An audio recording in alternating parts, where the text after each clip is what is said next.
Hello everyone, it's your girl Asia from Long Range Fango channel. Welcome back to my channel.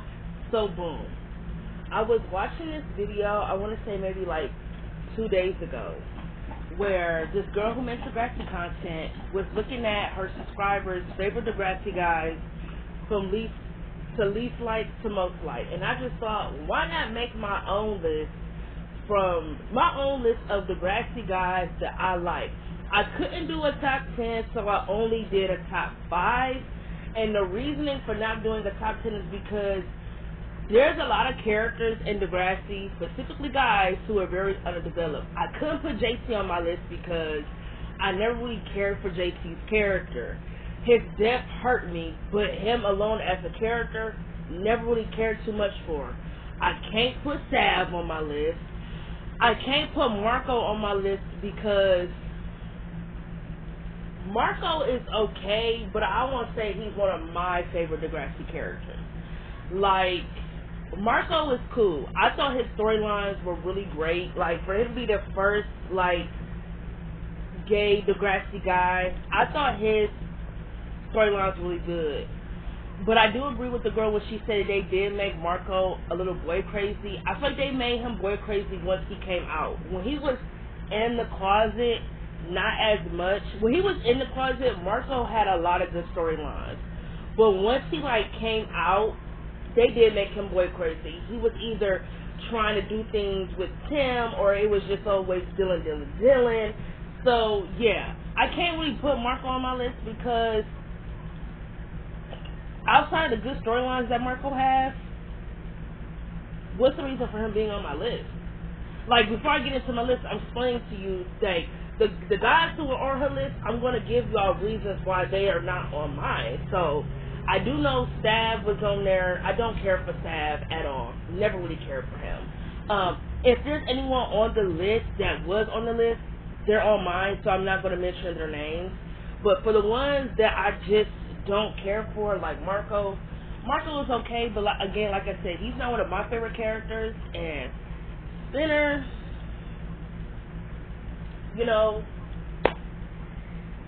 Spinner.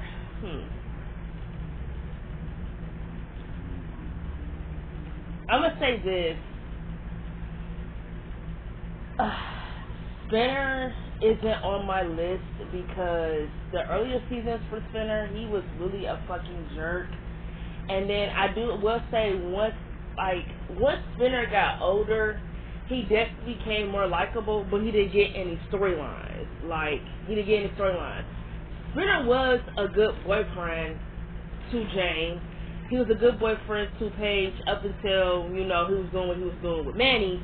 But I can't put Spinner on my list because he really was a shitty person in the earlier seasons. Like, he got Jimmy shot, he bullied Rick, well, they all did.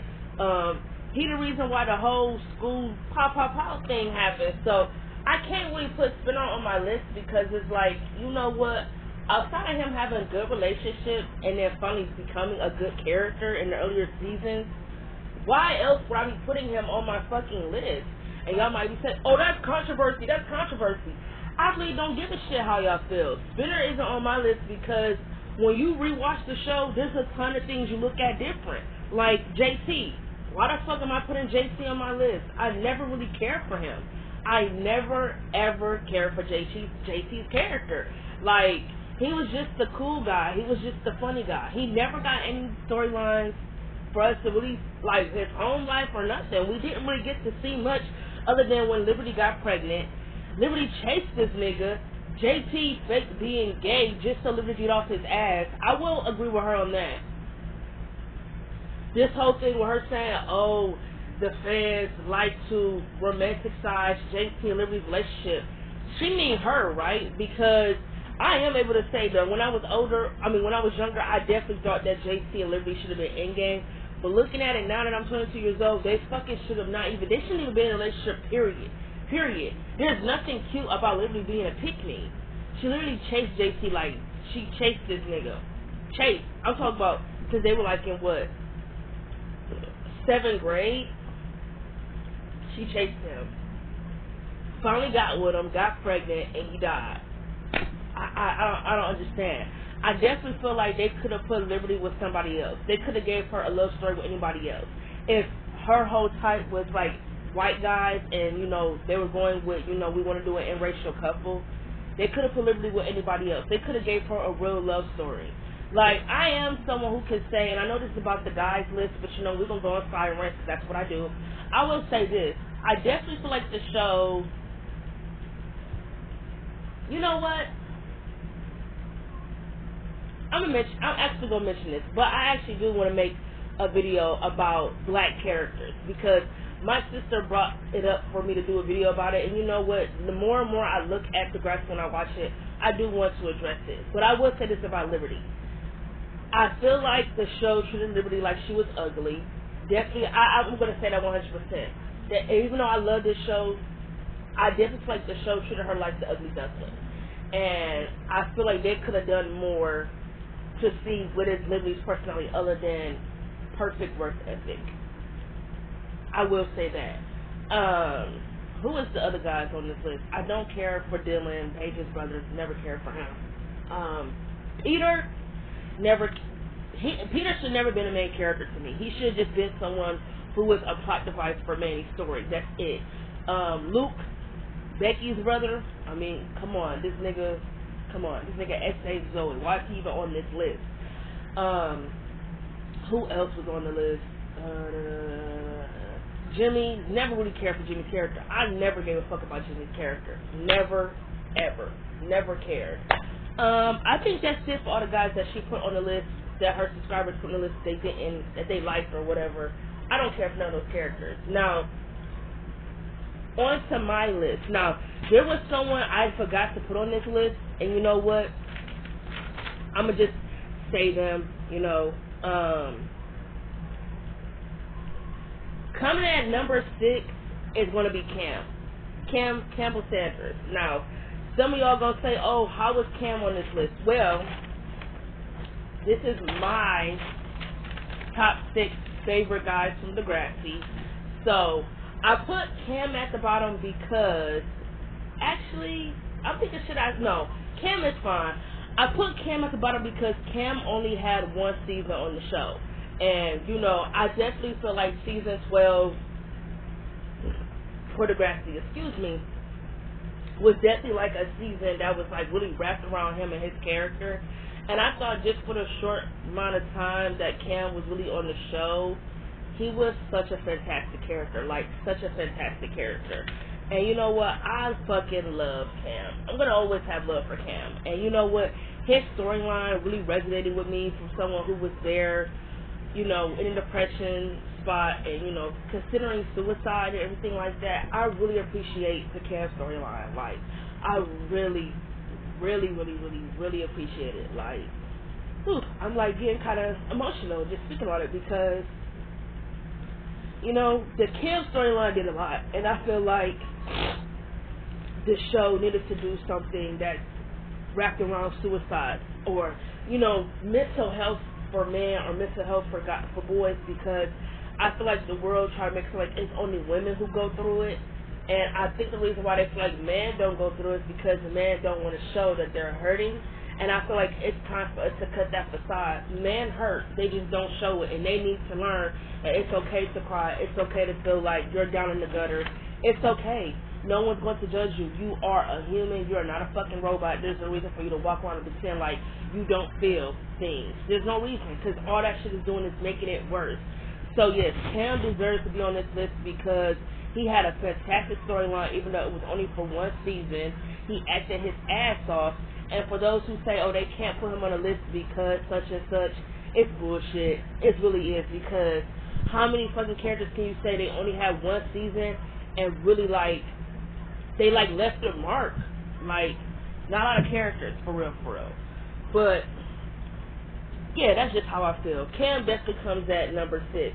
Now, coming at number 5 is Eli Goldsworthy.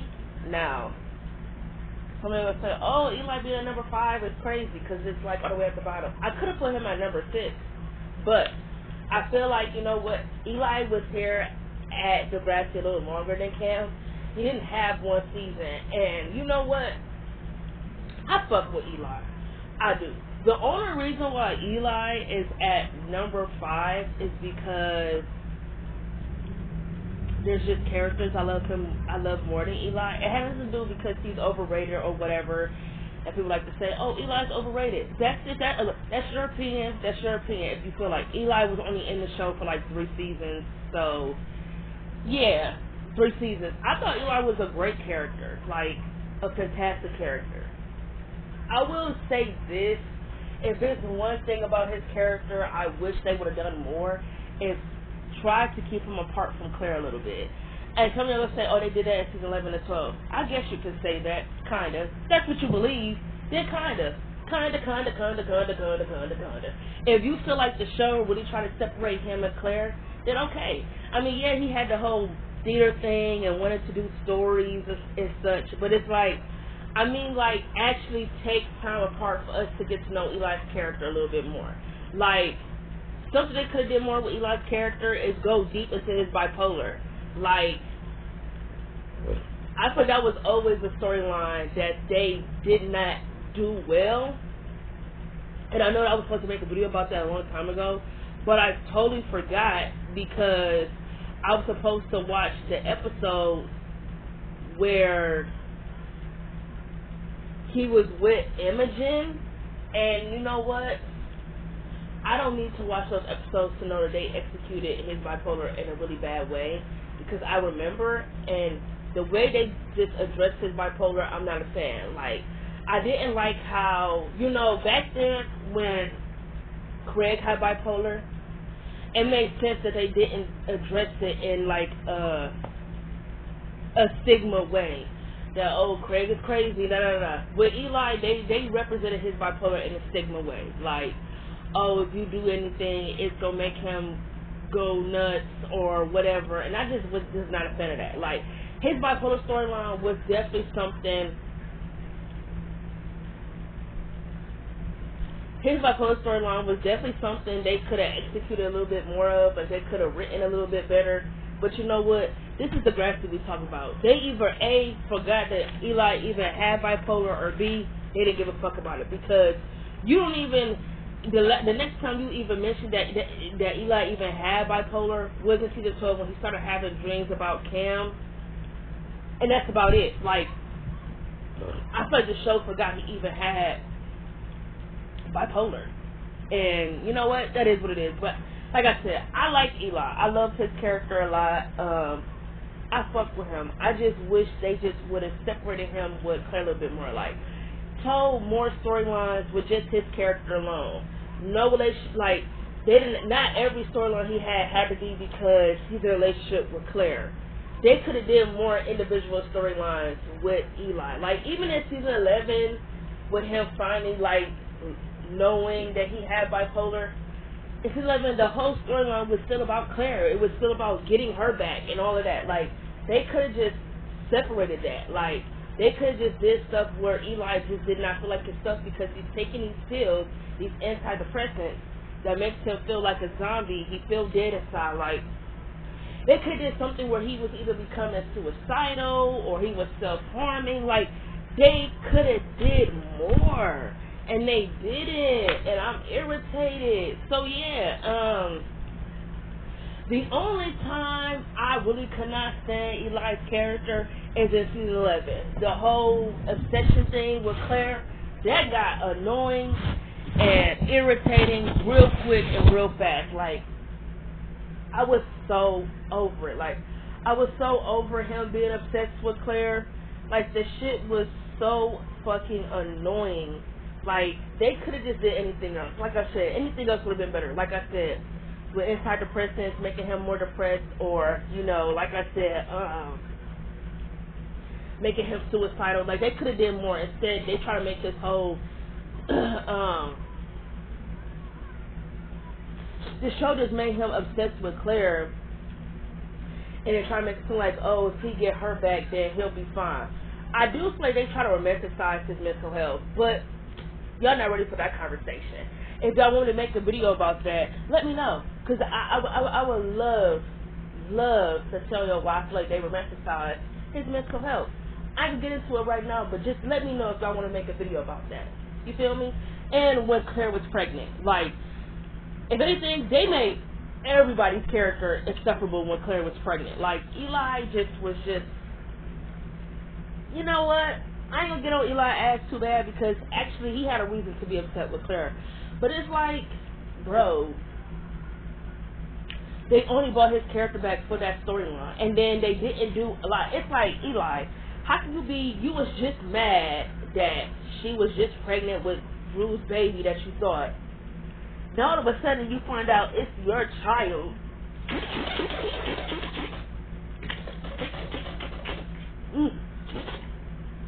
Allergies. But as soon as he found out it's his kid, oh, him and Claire just couldn't wait to get back in a relationship. What?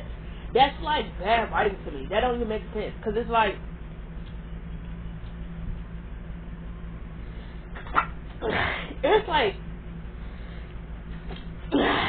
woo, woo. It's like in a newer generation. It's like in a newer generation for Degrassi when it came to relationships that it's like they did not talk about that. Oh my god, my allergies. Excuse me. It is like in a newer generation for Degrassi. It's like the relationships did not talk out their issues. Like, if Eli was upset about Claire being pregnant or sleeping with Drew, he should have still been carrying that same energy, like telling her, like, you know, I still am upset and such, but they couldn't wait to make the baby his just so they could put him and Claire together, because that's literally what it was. Like, they needed a reason to make Eli and Claire in game, and they knew the only way that was going to happen is if the baby was his. Like, you know what? Claire and Eli really shouldn't have been in game, but I really don't care that they were. But they really shouldn't have been. If we're going to be honest, the way they wrote their relationship in season 13 or 14, there's no way in hell they should have been in game. I do think maybe later on down the road, maybe when she graduated, maybe they couldn't meet up again. But I feel like during season 13 and 14, her and Eli should have just been separated. I don't think they should have been in game. But you know what? Since they broke up Drew and Bianca, they needed a couple from that newer generation to really be in game, and they just picked Eclair, I guess. But you know what? It's whatever. I done been on Eli for long enough. It's like 17 minutes at this point. We're moving on. That's it. Eli is at number 5. Coming in at number 4, we have Drew. I absolutely love Drew. I'm Drew Torres, actually. I'm not sure why Drew's character gets so much hate, or why he gets the hate that he does. I'm very confused because I feel like Drew was an excellent character. Like, I feel like he was a fantastic character. Like, you know, when he came in the show, like, when he came into season 10, he had that energy, and I loved it. He had this energy that I like. Like, when Drew came on my screen, I already knew that he was going to be one of my favorite characters, automatically. And I feel like in season 10, I said this all the time, for the most part, he was portrayed as, like, the dumb jock. And I felt like season 11 is when they really start digging deep into his character, and we start seeing layers of Drew, that he's not just a jock, and he ain't dumb, he's just unmotivated. And I feel like seasons 12 and 13, amazing character development. Like, Drew went to being a dumb jock to being motherfucking class president. Don't ever play with him. He is not one of them ones. Like, stop it. He went to being the dumb jock, to being undermotivated, to being the school president, to hosting auctions and getting involved in politics and shit like that. Like, stop it. Like, don't ever do that. Like, Drew is really one of the greatest characters in Degrassi. Greatest male characters at that. I just feel like in season 13 or 14, derailment. big derailment. And you know what? I'm not gonna get into that because I have tons and tons and tons of videos addressing what the fuck happened to Drew's characters in the 13 and 14. I already talked about it, so I'm not gonna get into it in here. But I just feel like the season 13 and 14, big ass derailment. Like when they broke him up, when they broke him and Bianca up, it was just like, damn, what the hell happened? Like, what the fuck? But I feel like other than what they did to his character in season 13 and 14, Drew really was a fantastic character. Like, he one of the best characters in Degrassi. I'm not sure why his character get a lot of hate.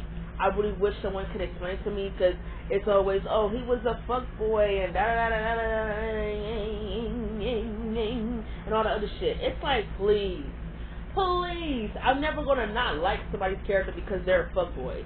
Like, outside of, first of all, let me address that. Let me address that. The whole fuckboy thing. Was Drew really a fuckboy? I mean, who was he really with on the show other than Bianca? Don't worry, I'll wait. Who was he with? Bianca was really like the main girl he was with. I mean, yeah, he dated Becky, but who really remembers it? Yeah, he dated Katie. Who the fuck remembers that? And yeah, he cheated on Ellie. And so what? Like, my thing is that y'all are actually shocked that y'all thought Drew and Ellie was going to be like a long ass, like a lasting relationship. What y'all thought they was going to be like, what, a couple to the end of season 10, a couple entering to season 11? Like, I just don't get it. Drew and Bianca just made more sense. Otherwise, if they didn't feel like it, they never would have put those two together. Drew and Bianca, like, immediately when they introduced her character in season 10 and they did the whole episode where her and Drew had that altercation, I felt like I'm not going to say chemistry, I felt the vibe, because I didn't really start feeling chemistry between Drew and Bianca until season 11, but at season 10, they definitely had a vibe, because you can't really say they had chemistry, because in season 10, they didn't really do much with their relationship. Like, I wasn't sure in season 10 if they were dating or they was just in a relationship, but you know, when he said they was in a relationship, I was like, okay, I can actually get behind this. Drew and Bianca, I can get behind it. But I will never forget when the dude was like, oh, he can't stand Drew because he had Allie and Bianca fighting. Man, what? First of all, and you know what? I'm so tired of this. I'm so sick of this. I'm sick of it, and I'm going to address it. I am so tired of women nowadays feeling like, oh, my man or my boyfriend cheated on me, therefore I need to fight the bitch. First of all, Allie was wrong at the wrong person when Drew cheated on her. She was really mad at Bianca when Bianca was just being a hoe, like, you know, doing her thing. She went down on your boyfriend and you're mad at her?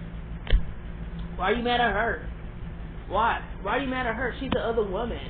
She was doing what side pieces do. You're not mad at your nigga who was in a relationship with you, who allowed this girl to go down on him and then kept it secret. You're not mad at your nigga for keeping her sexy photos. Like, you're not mad at Drew, but you're mad at Bianca. That don't even make sense.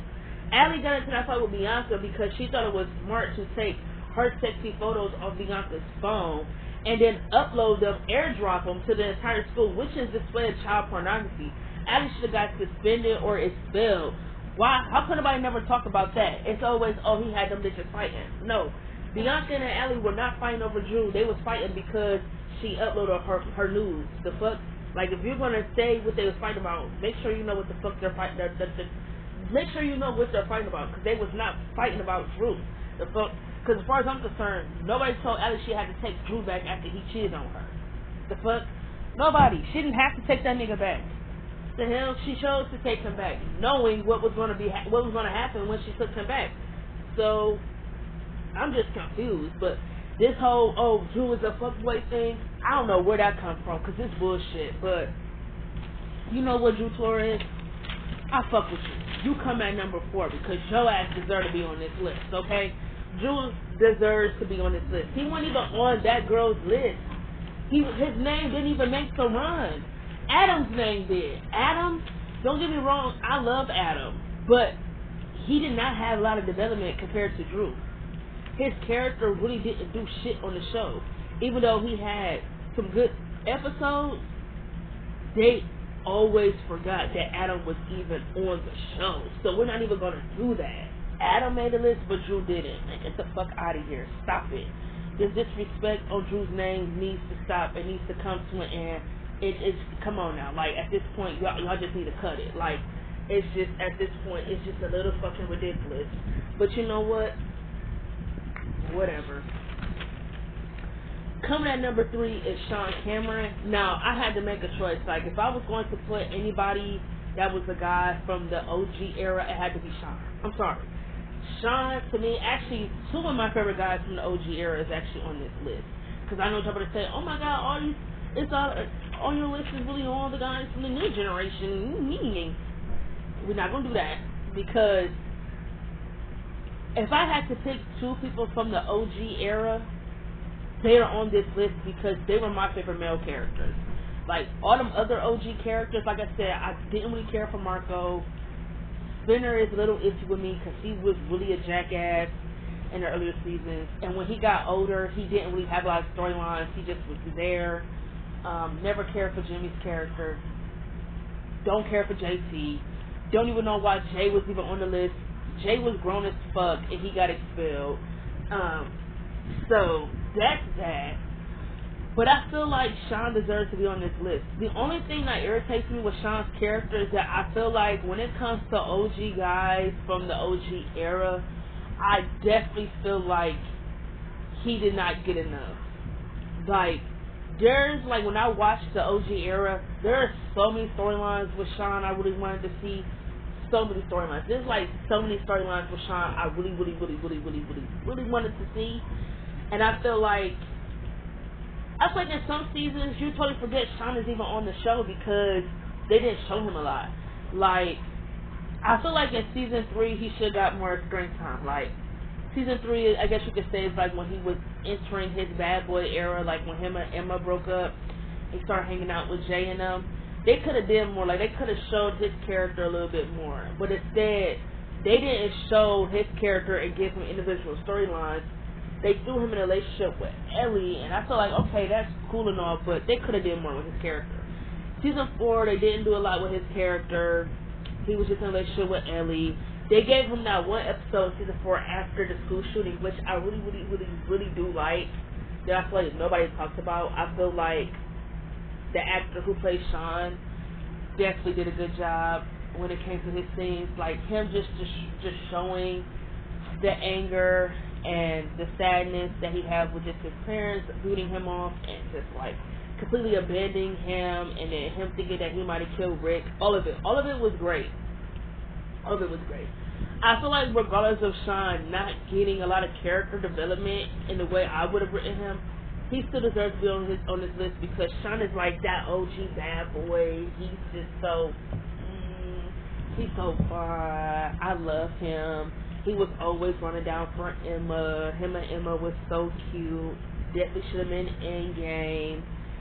Sean was just that nigga, and I just feel like he deserves to be in top 3. Like, if he's not top 3 on your list, then you're the problem. So that's that.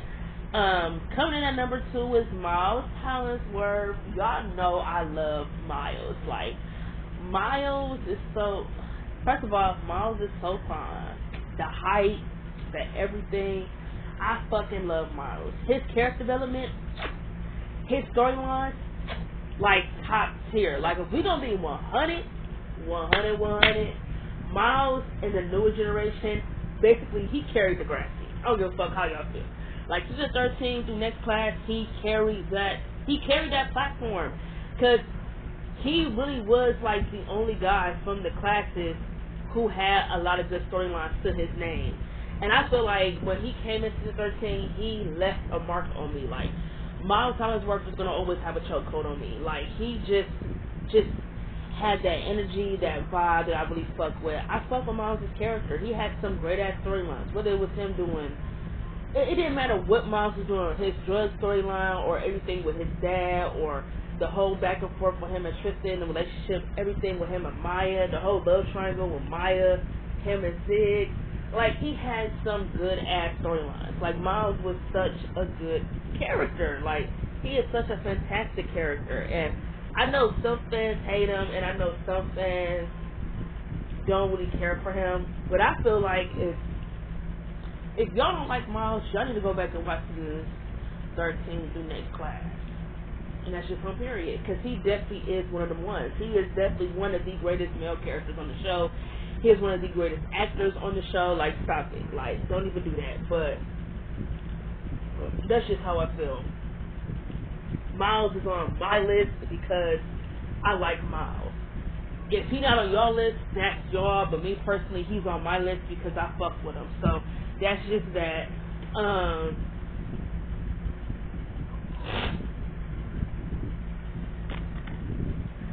Yeah, so Miles is at number 2.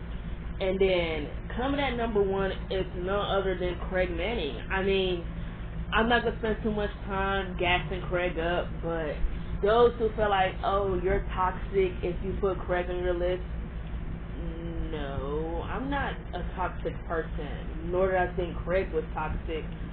I like Craig because I feel like Craig, hands down, is the OG era of Degrassi. Period. Period. That's just how I feel. He is the OG era of Degrassi. Period. I feel like when it comes to male characters in the OG era, who was him? Who was like on his level for real? Like for real. And that's like from the OG era, Craig and Shauna is really like the main Degrassi guys I really like. For real, for real.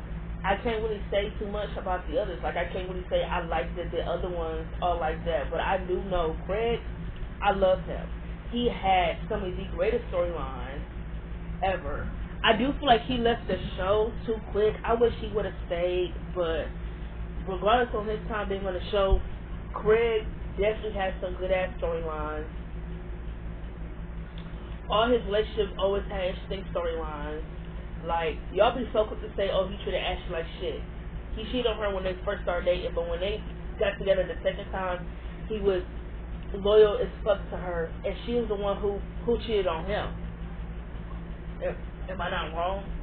She's the one who didn't want Craig going to London with her because she felt like he would be a burden because he has a bipolar disorder, and she's the one who cheated on him back in London. So I don't want to hear that shit. No, when her and Craig got together the second time, Craig was a really good boyfriend to her. She's just the one who didn't want anything to do with him. But it's the other way around. Don't ever, ever, ever get it twisted. Craig and Manny, I don't know why Degrassi wanted that to be something so bad. I really don't get it. Everybody named Mama know Craig should have been in game with Ellie, and that's just on period. So that is that. Craig was is the best, not one of the best. He is the best actor on the show for Degrassi. Period. And I feel like if there has to be someone who comes in second to him, has to be Miles and Cam. Period. That's just how I feel. Craig is number 1 because it's like, where else would he be on this list? He has to be top 2 or number 1. He can't be nothing lower than that. So that's just how I feel. Y'all don't read my list. That's just y'all. But I do want to make a Degrassi video about black characters, because now that my sister just told me to do that, and I just thought about it, there is something I do want to address. And you know what? I'm gonna make a video about it. But you know what? That video, I'm going to do that once I'm done talking about Invincible seasons 1 through 3 and doing my Big Mouth ranking. Those will be the next 3 videos I do. Degrassi's poor representation of black characters, Big Mouth ranking, seasons from worst to best, and Invincible. Yeah, that's going to be my next 3 videos. Catch you guys in my next video.